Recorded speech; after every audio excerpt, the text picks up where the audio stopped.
So here is how you can do FaceTime on your Android phone.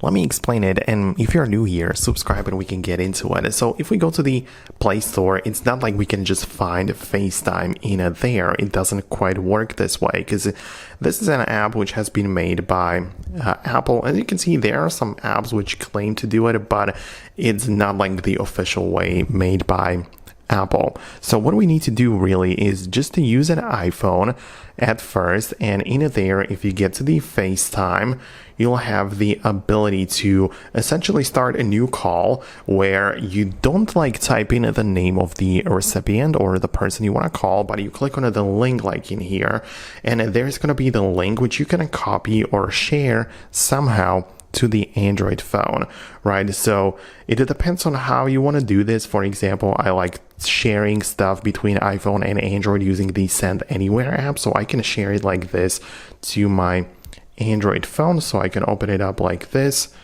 right? And using this app, I have the ability to kind of like move things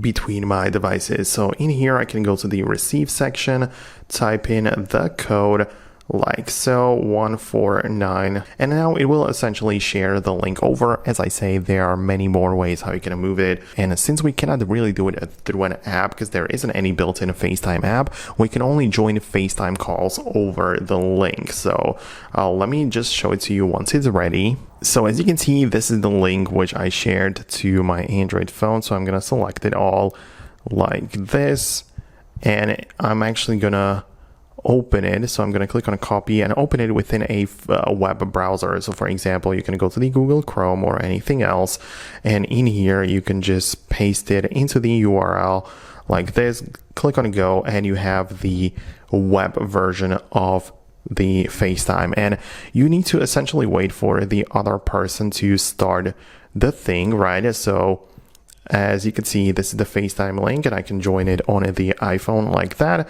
and it will then connect it to the Android phone.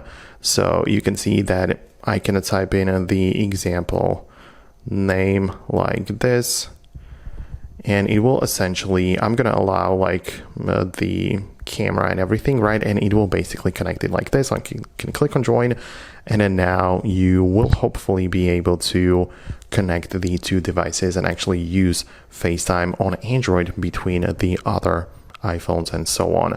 So as you can see, that's kind of how it works. You can use it through the link which you share over to your Android phone. Let me know your thoughts and opinions below in the comments. Let me know if it actually worked out well for you too. Thanks a lot, and I'll see you later.